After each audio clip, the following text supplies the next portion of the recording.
안녕하세요. 조카들 앞세워서 저희 돈을 탐내는 염치 없는 신우와 영끄는 40대 여성입니다. 남편과는 맞선으로 만나 부부의 연을 맺은 지 10년이에요. 아이는 없어요. 결혼 초에는 가지려고 노력한 적도 있었지만 횟수가 2년을 넘어가도록 노력을 하는데도 안 생기더라고요. 남편이 자기는 아이를 안 좋아한다며 없어도 괜찮다는 말로 저를 위로했지만 저는 도무지 납득할 수가 없었기에 병원을 찾았네요. 남편은 병원까지 가볼 필요가 있냐며 안 내킨다 해서 결국 저 먼저 혼자서 이런저런 검사를 받았는데 저는 아무런 문제가 없다고 하더군요. 설마 싶은 마음에 남편더러 나랑 살 거면 당장 검사 받으라고 아니면 이혼이라고 강하게 나갔습니다. 그제서야 남편이 정말 글자 그대로 병원에 도착해서 진료실에 들어갈 때까지 한숨을 푹푹 내쉬고서야 검사를 받았고요. 그리고 남편의 검사 결과는 충격적이었어요. 남편 정자에 문제가 있다고 하대요. 무정자증이라는 게 원인이 여러 가지인데 저희 남편은 말 그대로 공장이 작동을 안 하는 거래나 청천벽력 같은 소식에 정말 다리 힘이 풀린다는 게 이런 건가 싶었습니다. 남편에게 결혼 전부터 알고 있었는데 나를 속인 거냐 단도직입적으로 물으니 그건 아니래요. 절대로 아니라면서 사람들 시선은 신경도 쓰지 않고 저한테 미안하다면서 차가운 병원 바닥에 주저앉아 우는데 제 마음도 찢어질 듯 아프고 어찌할 바를 모르겠더군요. 그래도 결론부터 말씀드리자면 결국엔 남편을 그리고 저희가 처한현 씨를 받아들이기로 했습니다. 언젠가 저 닮은 딸, 남편 닮은 아들 하나씩 낳아서 가정을 꾸리고 싶은 제 꿈은 비록 이루어질 수 없게 되었지만 남편이 저를 사랑하고 제가 남편을 사랑하는 마음은 그대로였으니까요. 이후로 저희는 저희 나름대로 꿈과 목표를 쫓으며 결혼 생활을 이어갔습니다.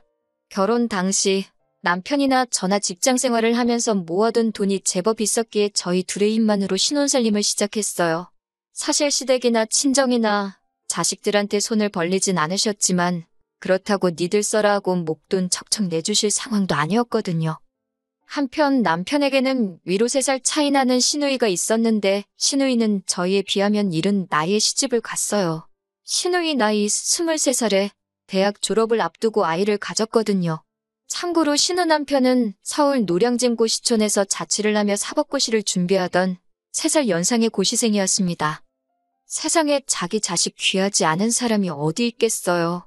그런데 신우 남편 집안에서는 그 반응이 더 심했던 모양입니다. 사실 신우 남편 집안도 저희 시댁만큼이나 경제적으로는 별 볼 일 없었는데 그나마 남자 쪽에서는 판검사 될 아들이 시덥지 않은 여자한테 발목이 잡혔다며 애고 뭐고 필요 없다고 결혼 안 시킨다고 했다대요. 딸 가진 죄인이라고 저희 시부모님 쪽에서는 말도 안 된다. 애는 혼자 만들었냐. 결혼 꼭 시켜야 된다며 버텼고요. 그리고 자식이기는 부모 없다고 결국은 그 심한 반대를 이겨내고 신우와 신우 남편이 부부의 연을 맺게 된 거예요. 그나마 신우 남편 쪽에서 남사스러워서 주변에 말 못한다 해가지고 제대로 식도 못 올리고 살림만 합쳤다가 애 나이가 10살 남짓 되어서야 웨딩드레스를 입었고요. 그렇게 힘들게 한 결혼인 만큼 잘 살았으면 좋았을 텐데 신우는 결국 졸업을 코앞에 두고 대학을 떠났고 이내 출산을 했습니다. 당시만 해도 산후조리원이 무척 비싸서 저희 시어머니께서 신우를 살피셨고 신우는 몸을 풀기가 무섭게 바로 직장에 취직을 했대요. 이후로 시어머니가 애를 키워주다시피 하셨고 신우는 신우대로 생활비를 벌어 신우 남편의 고시 공부를 뒷바라지했고요.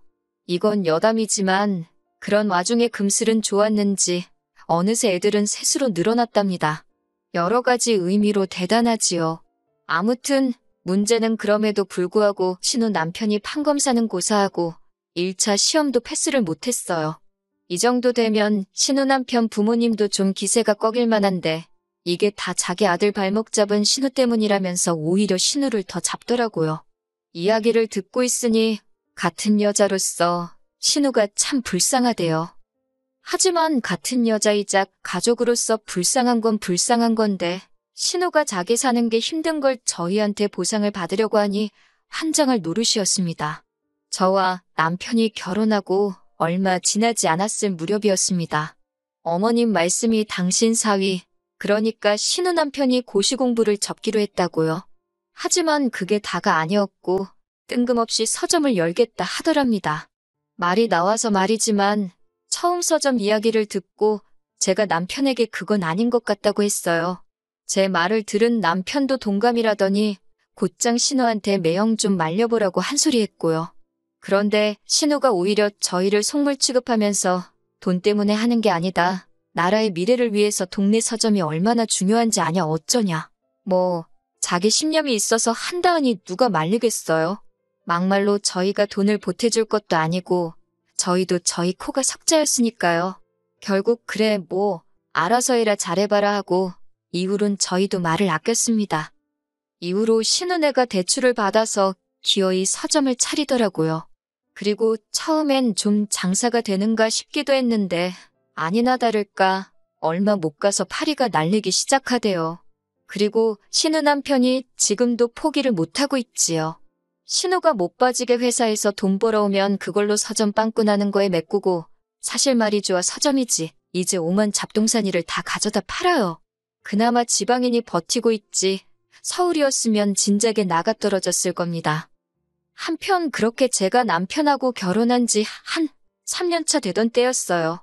설명하자면 긴데 일단 결혼할 때부터 남편과 저는 이미 명절을 어떻게 보낼지 서로 상의를 해둔 상황이었습니다. 한 번은 친정 먼저, 다음엔 시댁 먼저, 명절마다 순서를 바꿔가자고요. 그리고 그날은 친정에 갔다가 명절 당일 저녁에 시댁에 왔지요. 참고로 저희 시댁은 제사가 없고 남편의 무정자증이 밝혀진 이후로는 시부모님이 저를 소위 건들지를 않으셨네요. 오히려 제 눈치를 좀 보셨다고 해야 하나. 아무튼 명절 당일 저녁에서야 도착한 시댁에서 하루를 자고 이튿날이 되어서야 신혼의 가족을 만나게 되었습니다. 애들이 새해 복 많이 받으라고 인사를 했고 저도 애들 손에 10,000원씩 들려줬어요. 어차피 애들 선물 따로 사간 것도 있었고 그런데 이 모습을 본 신우가 저더러 이야기를 좀 하자며 불러내더라고요. 솔직히 신우에 대해서는 진작부터 안타깝고 그런 마음도 있었지만 동시에 관계가 관계인지라 어렵고 불편했어요. 그래서인지 신우와 단둘이 이야기를 하려니 긴장까지 되더라니까요. 그런데 신우가 꺼내놓은 이야기는 굉장히 황당하대요. 저더러 불편해하지 말고 들으라더니 저번에도 자기 애들한테 10,000원 주지 않았냐면서 왜 매번 애들 용돈으로 10,000원을 주냐고 10년 전 이야기임을 감안해도 그 나이대 애들한테 10,000원이 적다고는 생각하지 않았거든요. 그리고 돈을 내한테 10,000원 줬을 뿐이지 매번 옷이며 신발이며 과자며 안 해준 게 없어요. 말이 나와서 말이지만 가족들끼리 모여서 외식을 해도 돈은 항상 저희가 냈고 명절이고 어머님 아버님 생신 때도 저희 부부만 용돈을 챙겨드렸습니다. 하다못해 신우 생일 때도 빠듯하게 사는 게 안쓰러워서 제가 따로 30만 원씩 챙겨줬고요. 그런데 애들 용돈이 적다는 걸로 지적을 받는다는 게 황당하더라고요. 이런 제 속을 아는지 모르는지 신우는 계속해서 자기 하고 싶은 말만 이어갔는데 한다는 말이 요새 애들도 돈 좋아하고 5만 원짜리는 더 좋아한대요. 그리고 어차피 애들은 금방 크니까 쓸데없는 물건 사오지 말고 그거 다 현금으로 계산해서 달라나요? 마치 연속으로 뺨이라도 맞은 듯 정신이 하나도 없었습니다. 하지만 신우는 저녁에 잃지 않고 그놈의 기분 나쁘게 듣지 말라는 소리와 함께 자기 동생 그러니까 제 남편이 저랑 결혼하기 전에는 그렇게 조카들한테 각별히 잘했는데 저랑 결혼하고 나니까 딱 바뀌었답니다. 그러면서 덧붙이기를 어머님께 들었는데 저희는 이제 애 키울 일도 없고 따로 돈 들어갈 곳은 없지 않냐 그러는 거예요. 하지만 조카는 셋이나 있으니 얼마나 다행이냐면서 조카들도 자식들이다 생각하고 신경 좀 써달래요. 그러더니 절 보면서 죽으면 그 돈 다 짊어지고 갈 거 아니잖아. 그러는데 진짜 신우만 아니었으면 얼굴에 침이라도 뱉었을 겁니다. 정말이지 지금이야 애 없이 사는데 익숙해지고 무던해졌지만 그때는 정말 신우가 하는 말 한마디 한마디가 제 심장을 후벼 파는 것 같았어요. 결국 집에 오는 길에 차 안에서 펑펑 울었습니다. 남편더러 해주고도 욕먹는 것도 억울하지 않냐. 그리고 뻔히 당신 때문에 애 못 갖는 거 알면서 어떻게 나한테 그런 소리를 하느냐고. 그리고 무엇보다 당신은 그런 신우한테 나한테 그런 말 하지 말라 소리도 못하는 천치냐고. 남편한테 그렇게 큰 소리를 낸 건 그때가 처음이었지요. 조금 과장해서 남편이 무정자증임을 알았을 때보다 더 어이없고 더 화가 났다니까요. 남편도 남편대로 자기 누나인 신우한테 꽤나 열이 받았던 모양이 돼요. 결국 남편과 신우가 크게 다투었고 이후로 남편은 시조카들을 만나게 되더라도 이따금씩 5만 원 안쪽으로 용돈을 주는데 그쳤고 선물을 해준다던가 밥값을 내준다던가 소위 호구짓은 안 하더라고요.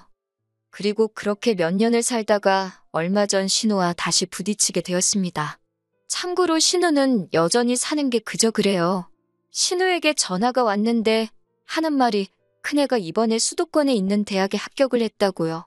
뭐 달리 해줄 말이 뭐가 있겠어요? 어쨌든 힘든 시절 다 보내고 이제 대학생이 된다 하니 기특했고 외숙모로서 축하한다고 했지요. 그러자 신우가 이번에도 맨입으로 그러는 거예요. 황당했지만 속으로 한 50만 원 정도 주면 되나 그러고 생각하는데 신우가 덧붙이기를 그동안 조카들 용돈도 거의 안 줬으니 돈 많이 모았지 않냐고 그래요. 그러면서 이번에는 용돈 한번 크게 준다 생각하고 대학교 입학금하고 첫 학기 등록금을 해달랍니다. 자기가 대충 계산해봤는데 대략 500만 원이면 될 것 같다고요. 어이가 없어서 제가 그걸 왜 해주냐고 그게 첫 대답이었습니다. 그랬더니 신우가 아니 그럼 뭐 또 몇만 원 주고 땡치려고 했냐고 빈정거리는 거예요. 제가 10,000원을 주건 100만 원을 줬건 그건 주는 제 마음 아니냐 했습니다. 막말로 조카들이래봤자 명절날 보면 고개나 까딱하고 그나마도 못 보는 해에는 외삼촌인 저희 남편이나 외숙모인 저한테 명절 잘 보내시라고 인사도 하나 없는데 무슨 정이 얼마나 있다고 그 큰돈을 턱하니 내놓고 싶겠어요. 500만 원이면 제 한 달 월급도 넘는걸요. 저는 신우한테 그만한 돈 없다고 미안하지만 그렇게는 못해줄 것 같다고 솔직하게 이야기했습니다. 그랬더니 신우가 누가 제가 벌어온 돈으로 달라고 했냐고 자기 동생이 벌어온 돈으로 달라는 거라나요. 그래서 그럼 남편하고 이야기해보시던지요. 그러고는 제가 먼저 할 일이 많다고 다음에 이야기하자 하고 전화를 끊었습니다. 퇴근한 남편에게 신우에게 이러한 전화가 왔었다며 이야기를 전했어요. 남편 얼굴이 울그락불그락해지더니 미친 거 아니냐고 저에게 묻대요. 제가 난들 아냐고 아무튼 당신이 신우랑 잘 이야기해보라 했습니다. 500만 원이 네 집 개 이름도 아니고 그리고 그 밑으로 딸린 애가 둘이나 더 있는데 이번 한 번으로 끝날 게 아니었으니 더 속이 터졌던 것 같아요. 남편이 생각하고 말 것도 없다며 바로 제 앞에서 신우에게 전화를 걸었습니다. 스피커폰으로 통화를 하는데 남편이 등록금이 말이 되냐면서 신우더러 왜 이렇게 뻔뻔하냐고 뭐라 하더라고요. 그러자 신우가 한다는 말이 너네는 직장 다니면서 결혼했으니 나처럼 어렵게 시작한 것도 아니지 않냐. 그리고 둘이서 그렇게 돈 벌어서 다 어디다 쓰려고 그러냐. 만난 거 먹고 좋은 거 두르고 사는 건 사치지만 조카의 앞날에 투자해주는 것은 인정이고 도리이지 않냐고 따지대요. 남편이 그런 신우더러 번지르르하게 말은 잘한다면서 인정이고 도리고 그것도 내가 내켜야 하는 거라고. 그리고 나는 돈 어디서 거저 벌었냐고. 나도 개같이 직장 생활해가며 번 피 같은 돈이라고 악을 쓰대요. 그러더니 신우더러 헛소리 짓거릴 거면 2번 다시는 연락하지 말라고 쏘아붙이고는 전화를 끊었습니다. 솔직히 이 정도 했으면 신우도 알아듣고 그만했어야 하잖아요. 그런데 바로 이튿날 일은 아침 남편이고 저고 출근 준비로 바쁜데 어머님한테 전화가 왔어요. 어머님이라고 핸드폰에 뜨는 순간 어제 일 때문이라는 건 직감적으로 알아챘지요. 어머님께서 하시는 말씀이 얼마나 힘들면 저러겠냐고. 그러면서 남편더러 형제라곤 너네 둘 서로밖에 없는데 돈 몇 푼에 이렇게 의가 상해야 되겠냐면서 얼마라도 좀 해주라고 하셨습니다. 어머님도 한 200만 원 해주기로 하셨다면서. 그러자 남편이 어머님더러 어머니도 이런 말씀 하실 거면 전화하지 말라고 하대요. 그러면서 신우도 웃긴다고 능력이 안 되면 낯을 말지 뭐 한다고 셋이나 줄줄이 나와서는 여기저기 용돈을 구걸하고 다니냐. 그리고 어차피 우리는 애도 못 낳으니까 있는 돈 나눠 쓰잔 식으로 말했던 거 잊지 않고 있다며 어머님이 무슨 죄라고 거기다 대고 화를 내더라고요. 사실 저도 대놓고 용돈 달라고 한 거보다 어차피 너희는 애도 없지 않냐면서 어쩌고저쩌한 그 소리가 마음에 한으로 맺혔어요. 그래서 이후로는 내 재산이 지들 재산인 줄 아나보지 싶어서 더 꽁꽁 감추고 안 쓰고 싶더라고요. 결국 어머님께서는 남편하고 저에게 너희가 그렇게 마음 상해 있는 줄은 미처 몰랐다며 미안하다 하셨습니다. 내키지 않으면 어쩌겠냐고 도와주지 말라시대요. 저렇게 사는 것도 지복이고 이렇게 사는 것도 저희 복이라면서 그러면서 부모로서 이러지도 저러지도 못해 도와주지도 못해서 미안하다 하시는데 그건 그거대로 또 갑갑하고 답답하더군요. 그래도 어쩌겠어요. 다들 남이 해결해주지 못하는 문제 하나는 가슴 안에 품고 살잖아요. 결국 신우와 저희 사이는 완전히 틀어져 버렸습니다. 이 와중에 생각한 50만 원을 준다는 건 이거나 먹고 떨어져라로 보일 수도 있으니 가당치도 않은 일이었고 그렇다고 달라는 대로 해주자니 그건 뭐 생각할 것도 없이 싫었고요. 그렇다고 신우가 자기가 저희에게 실수했다고 생각하는 것 같지도 않고 어떻게 사이를 풀어보려고 노력하는 자체가 의미가 없었어요. 남편은 이렇게 살다가 기회가 되면 다시 보고 사는 거고 아니면 마는 거라며 저더러 너무 심각하게 생각하지 말라대요. 솔직히 마음이 편하지는 않지요. 하루는 그까짓 500만 원 없어도 사는데 그 돈이 뭐라고 남매 사이가 저렇게 틀어졌나 내 잘못인가 싶어서 그냥 줘버릴까 그런 생각도 들다가 또 하루는 우리가 그 500만 원을 어떻게 모았는데 그리고 지가 우리한테 돈 맡겨놨나 너무 괘씸하다 싶고 그래도 나서진 않으려고요. 남편이 어련히 알아서 잘 해주리라 믿으렵니다.